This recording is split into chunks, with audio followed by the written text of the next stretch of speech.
अच्छा बाबूजी, हम गायक हजारीलाल मौर्य यंड पार्टी के आवाज में एक बार फिर हमार बिरहा आप लोगन के बीच में जा रहल बा। बिरहा अपने आप में एकदम नई कहानी और जीती जागती कहानी प्रमाण आज बिरहा के साथ साथ खड़ा हो। बिरहा हमार आप लोगन के पसंद नहीं बल्कि बेहद पसंद आई। भूमिका में 4 लाइन भाव दिहल गल। माँ की ममता जगत में तो अनमोल है, माँ के आंचल में पलता है संसार सारा। देव दानव ऋषियों महर्षि मुनि माँ की ममता को जीवन में सबने उतारा।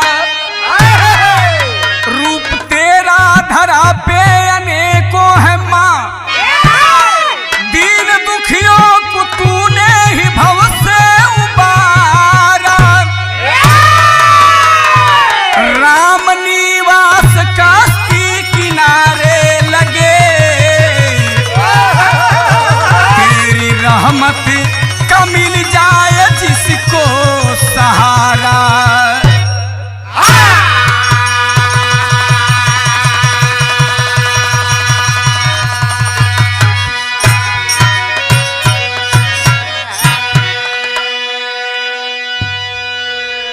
कबीर जी भूमिका से इशारा कैलन कि दुनिया में सबसे महान माँ होती है।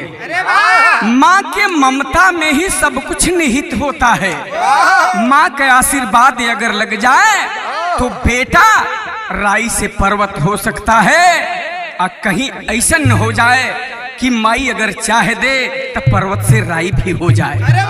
लेकिन माई का ममता बड़ा अनमोल होला। माई अपने बेटा के हमेशा सोचले कि हमार बेटा तरक्की की तरफ है।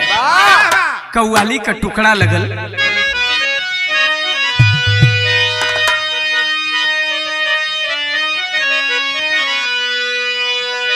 हमरे हिंदी कथा सवैया के अंदाज लगल। बिरहा में अपन अलग पहचान हो।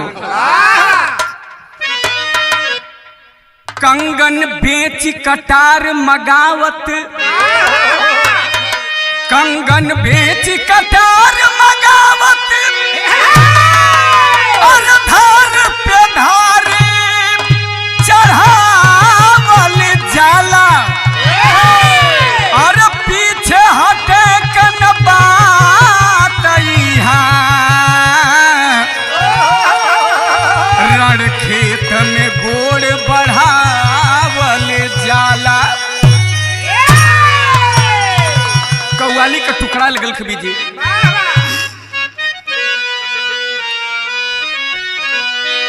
वो जब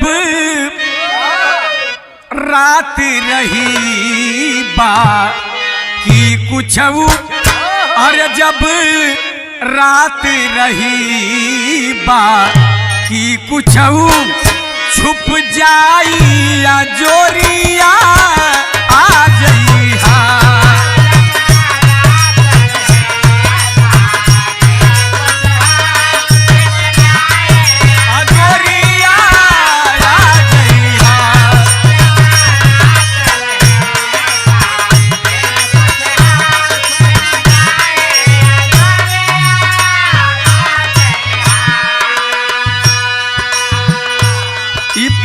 और प्रेमिका के बीच का बात हो। एमन बा लफड़ा भाव लगल।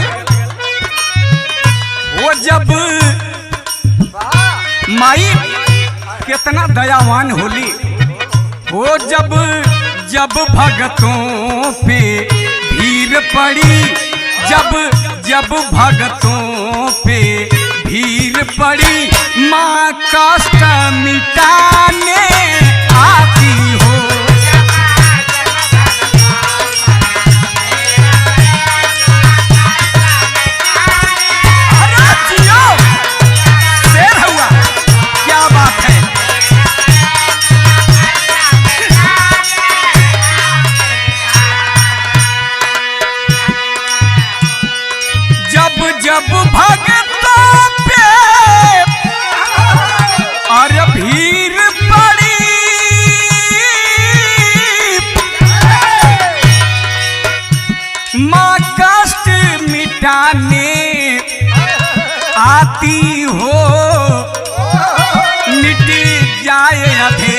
अंधेरा जीवन का मिट जाए अंधेरा जीवन का अंधे को भी राह दिखाती हो मिट जाए अंधेरा जीवन का।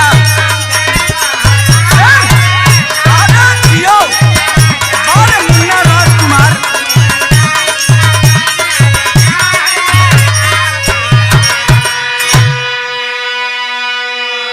मिट जाए अंधेरा जीवन का अंधे को भी राह दिखाती हो।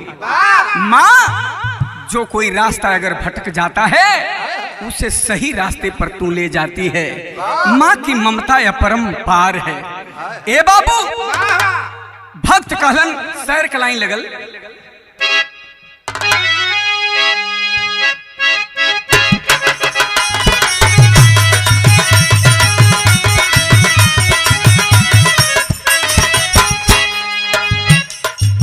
कहानी का शुरुआत हो गल। कहानी बा कैसन कहाँ का कहानी बा लिखे के पड़ल।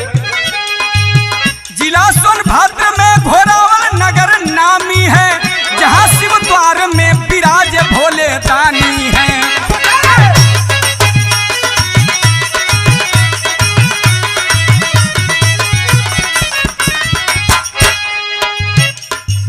रामलाल मौर्यवाद 3 के निवासी थे।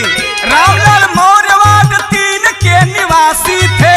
डॉक्टरी पेशा में जीवन बना सुख राशि थे।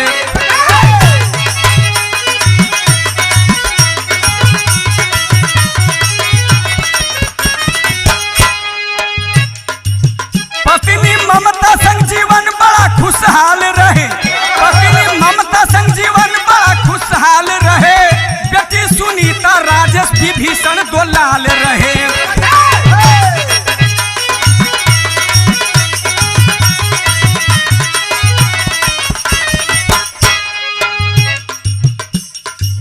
समय के चक्र ने ममता को जब बीमार किया। समय के चक्र ने ममता को जब बीमार किया। कहीं इलाज न हुआ तो मन लाचार हुआ।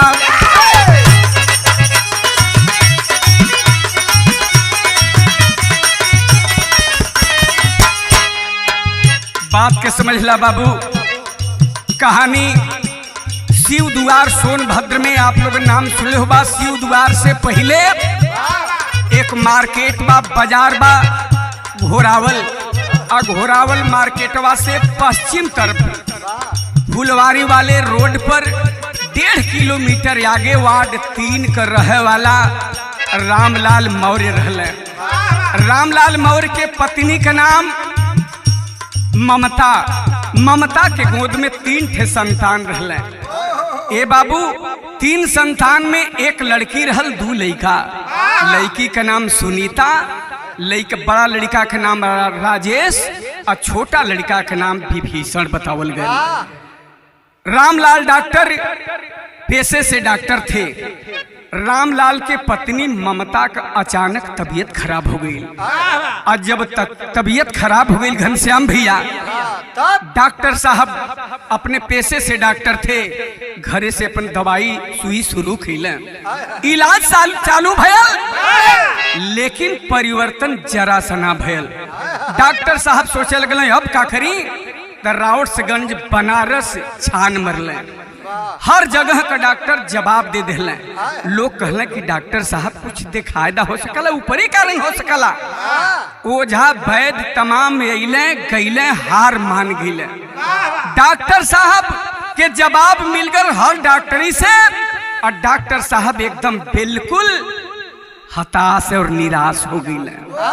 सवेरे का टाइम है हल्का फुल्का उपचार चलत रहल। जाड़ा का महीना रहल घाम तापत रहली। ममता तीनों लड़का अगल बगल खेलत रहले। लेकिन छोटका लड़का विभीषण के गोदिया में ले ले रहली। आ चेहरवा के तरफ तकते अखिया से ढप ढप आंस लगल बहे। और जब आंस बहे लगल तो सोचे लगल कि हमके इतना बरियार बीमारी घेर लेहलस लगत है कि हम बचब नहीं तो हमार लड़का टूअर हो जाइ हैं। इन्हन का सेवा सहाय के करी यह बतिया सोचत ही। आ तब तक डॉक्टर रामलाल कहीं से आ गई कहला कि ममता तबीयत तोहर कैसन बा? आँखी से तोरे आंस काहे बहत हो? कहले कि देखा लड़का कितना सुंदर सुंदर हुआ। कहला कि रे लड़का सुंदर ना रही है तो बेकार रही है।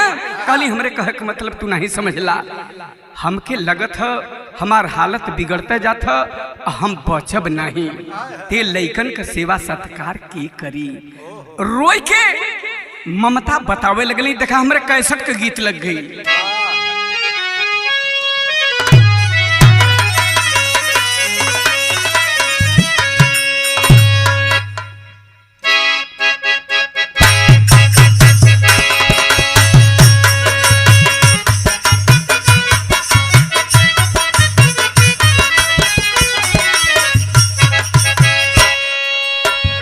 देखा एक गीत हमारे आयल है माटी फिल्म्स वीडियो के सौजन्य से, माई बाबू का बंटवारा, वही में गीत हम गौले हैं। बट जइहा घरवा दुआर बटी है,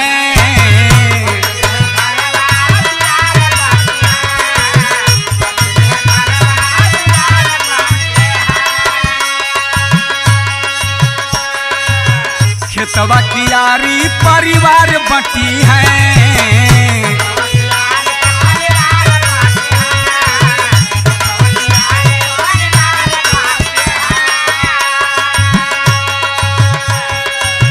बट जइहा घरवा दुआर बटी है, खेतवा कियारी परिवार बटी है। छोटका बिरान तोहके कैसे समझाई हो, कैसे समझाई तो हई बतावा छोटका भाई बटई है कैसे बाबू या माई। छोटका भाई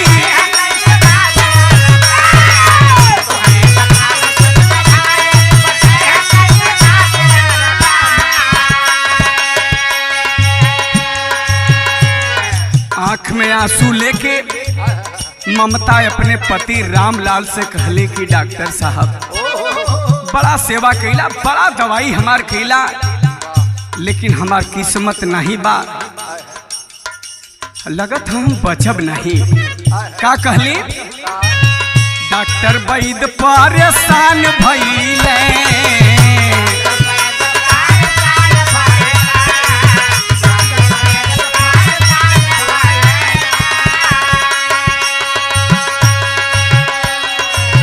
ओझा सुखा सब हरान भइले,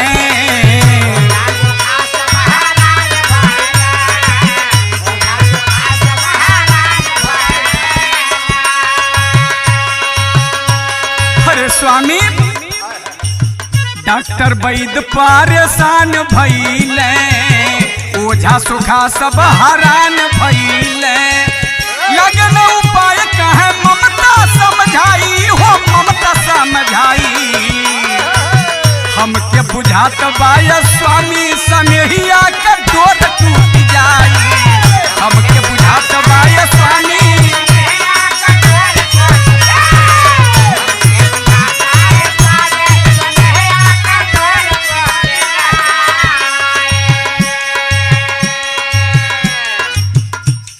ममता कहली कि स्वामी लगत है कि हमार तो हर साथ छूट जाई, लड़का हमारे अनाथ हो जाई हैं। दोनों प्राणी आपस में बतियावत हुए, डॉक्टर साहब सांत्वना देत हुए, दवाई होई तू ठीक हो जाबू, कुछ ना तो के होई। वही समैया डॉक्टर रामलाल का बड़का भैया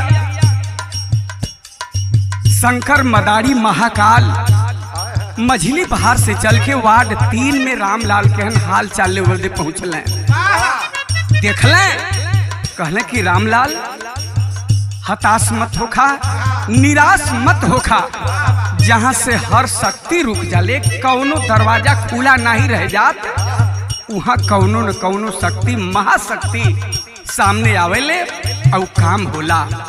एक बात कहले डॉक्टर साहब के समझ में नहीं आवत हो, समझन आव गई मतिया मराई, शंकर मदारी महाकाल गईले आई,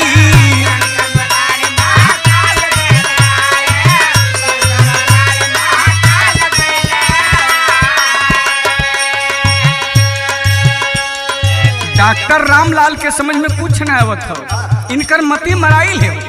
वही समय बड़का भैया शंकर मदारी पहुँचल, कहले कि रामलाल हताश मत हो का कहले, यह कहत हूँ मनवा में राखा विश्वास बीरना,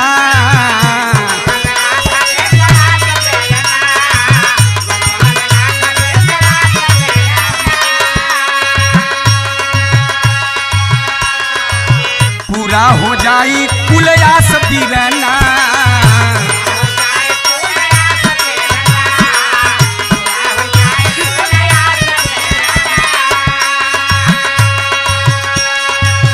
मनवा में राखा विश्वास बीरना, पूरा हो जाई कुल आस बीरना। कभी है विपत्तिया कलकत्ता वाली माई, कलकत्ता वाली माई, माई के दुआरे चली भइले लिया के अपन पिठिया के भाई, माई के दुआरे चली भइले लिया के अपन पिठिया के भाई।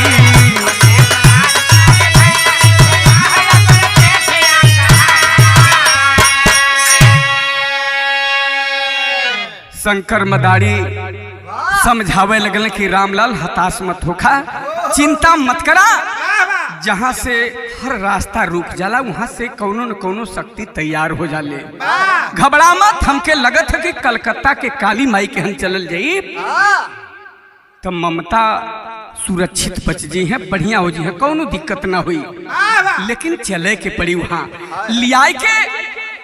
रामलाल डॉक्टर के मदारी महाकाल चल देना कलकत्ता के धरती पर। आज जब वहां गईले कहला कि जा ऊ माई है कि उनके दरवाजे पर माथा टेक दिले हुआ, अपने मन का बात कहदा तो हर मुराद पूरा हुई। पहुंचले डॉक्टर साहब के पास, डॉक्टर साहब पहुंचले काली माई के चौरा पर माथा पटक दिले। अब पटक के माथा कहला का बिरहा में तर्ज बदल गई। गीत है लगल घनश्याम भैया,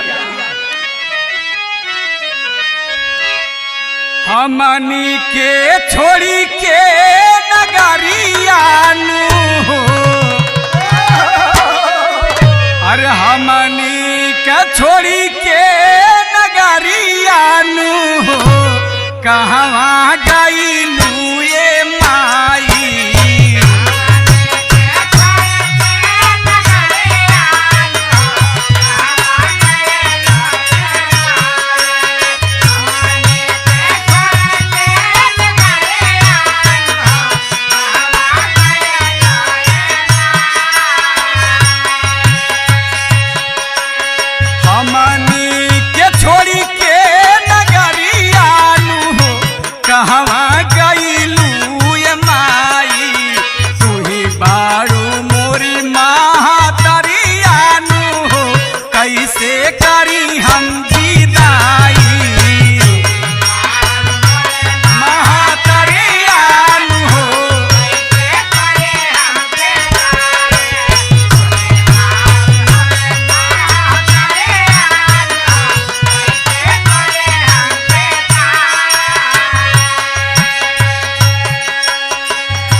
डॉक्टर साहब माई के चौरा पर जाके माथा पटक दिल, अब माथा पटक के माई से कहल का,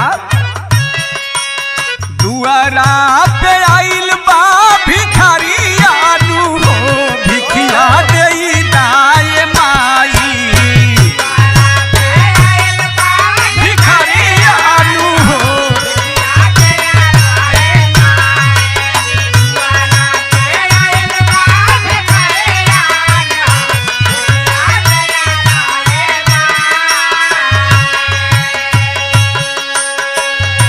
माई डॉक्टर साहब एकदम वज्र आसन में पड़े हुए, दुआरा पे आइल बा भिखारियानु हो, भिखिया देई दाए माई, रामलाल कर हाथ जोड़ियानु हो, भिखिया देई दाए माई।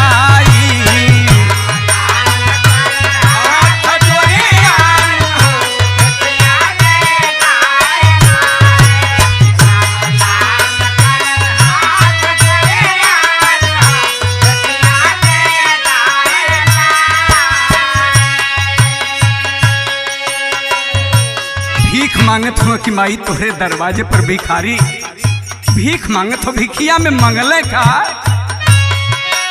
छूटे ना ही पावे माई ममता के साथ हो।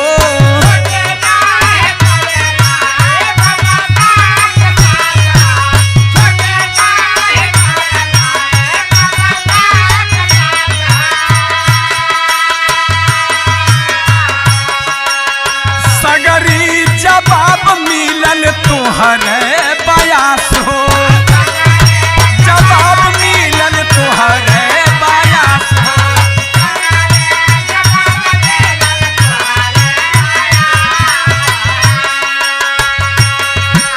डूबल चाहे धारा में नेवरियानु हो, भिखिया देई दाए माई।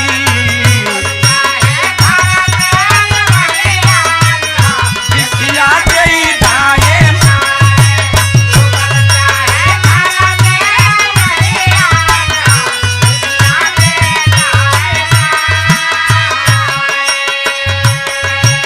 डूबल चाहे धारा में नेवरियानु हो, भिखिया देई दाए माई। रामलाल कर हाथ जोरियानु हो, भिखिया देई दाए माई।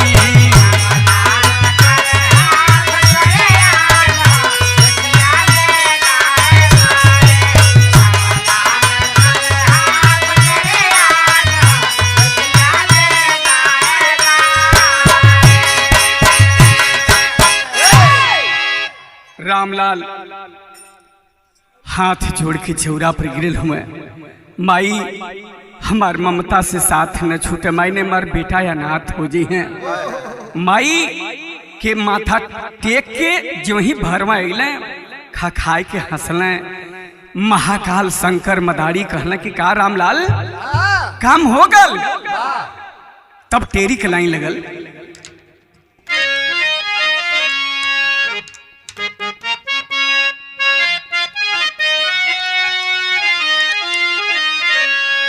यहाँ इलाहाबादी टेरी रगत कवि जी कहलें का कहलें कि जाई जाई भक्ति के शक्ति खाली ना जाई।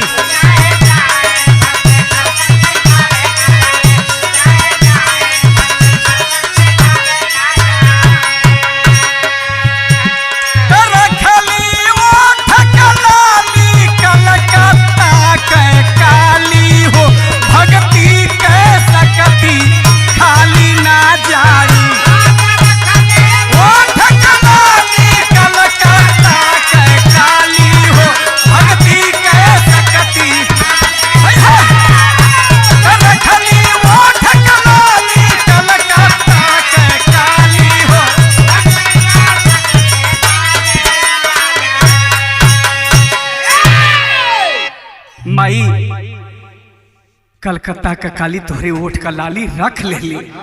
ए बाबू रामलाल डॉक्टर के लेके शंकर मदारी महाकाल फिर आ गई घोरावल के धरती पर। और जब घोरावल आ गई तब लिखे के पड़ल, बिरहा में तर्ज बदल गई।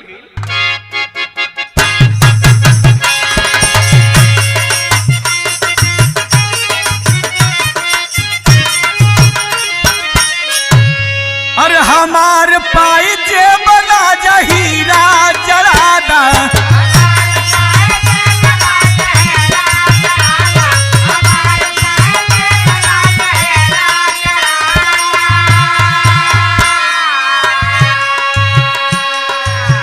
रामदेव गुरुजी अपने जवानी के आलम में गाँव है। झूलने में उड़नी, झूलने में उड़नी जहाजिया लगाएगा, हमार पाई के बना जहीरा जरादा।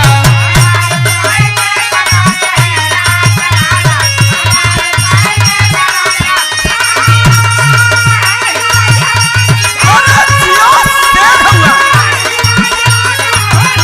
ओ हो, पाई के बना जहीरा जरादा।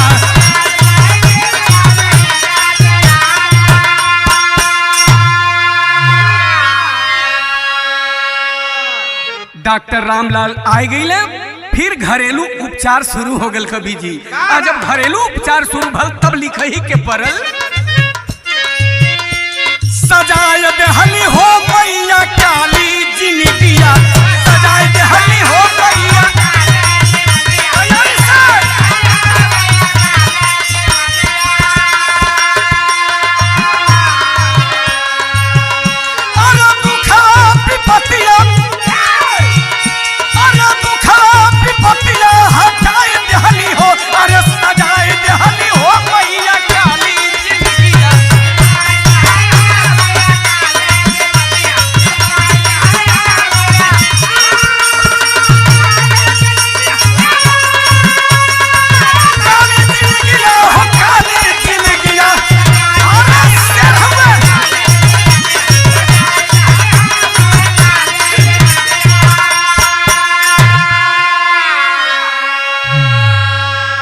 धीरे धीरे घरेलू उपचार शुरू भयल, ममता के हालत में सुधार आवे लगल। और जब सुधार आवे लगल तो डॉक्टर रामलाल एक काम और कह दिल, माई का मूर्ति कलकत्ता से आई,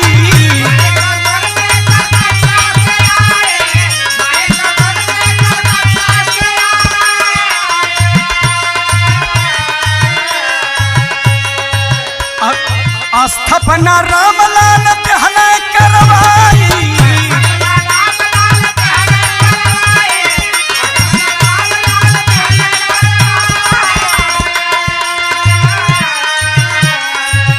और सपना साकार कुल बनाई देहली हो, अरे सजाई देहली हो मैया काली जिनगिया,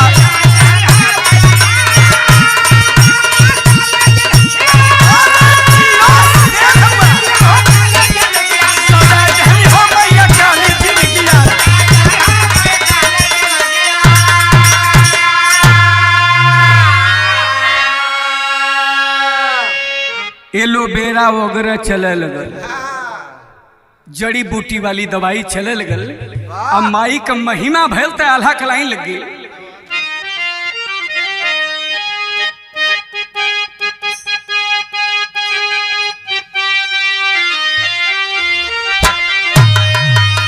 अरे जड़ी बूटिया में माई अलहली बसेरवा भैया,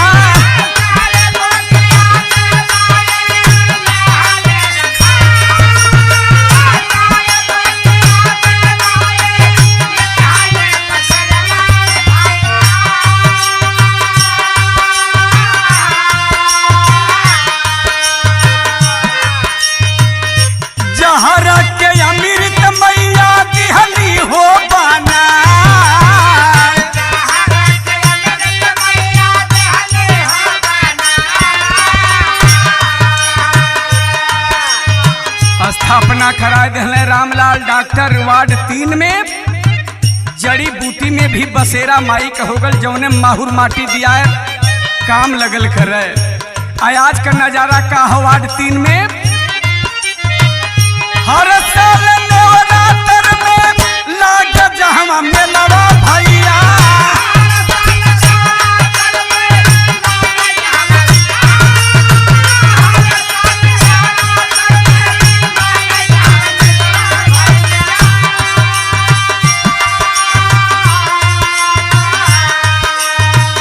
मनोकामना सब ही का पूरा हो जाए,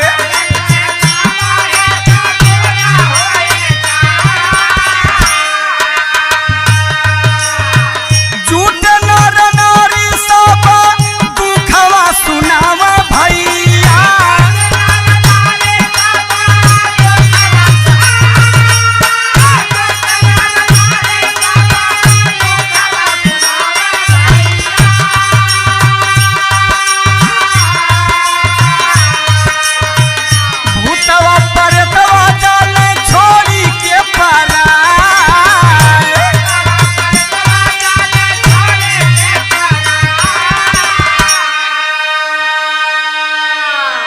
डॉक्टर रामलाल वार्ड 3 में काली माई का स्थापना करौले। और जब स्थापना करौले आज उस समय हो, चाहे कुआर में और चाहे चैत में 2 बार वहां मेला लगला, बड़ा भीड़ लगल। लोग अपन मनोकामना लेके जाले, उनकर मनोकामना पूरे होत हो। ये जीती जागती कहानी है। रामलाल यादव हो, केवल वो मन शंकर मदारी ना हो, पूरा परिवार आज भी जीवित हो। प्रमाण के रूप में आज वहां जे भी जाला अपन मनोकामना लेके, मनोकामना होकर पूरा होला। भूत प्रेत बाधा वाले भी वहां जाले। लोगन का कहनाम हो कि वहां से भूत प्रेत भी गायब हो जाले। आखिरी बात लिखे के परल,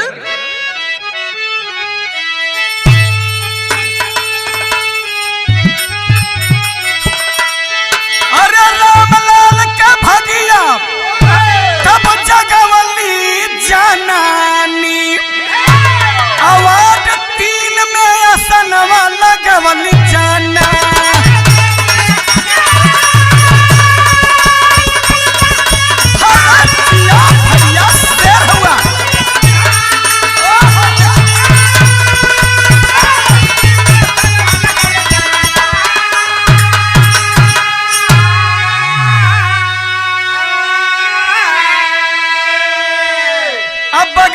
बनल बाबा परम स्थान हो, अब पूजा महाकाल के हो खेला सुबह शाम हो।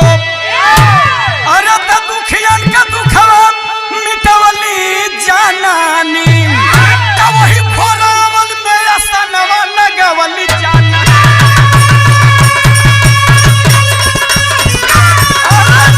भैया शेर हुआ।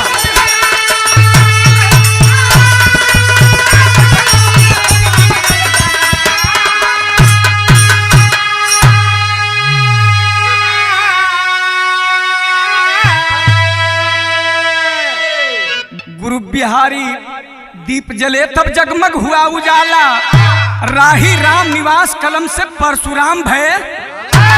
अरे भक्ति का शक्ति खाली ना जाई, अरे भक्ति का शक्ति खाली ना जाई। हजारी लाल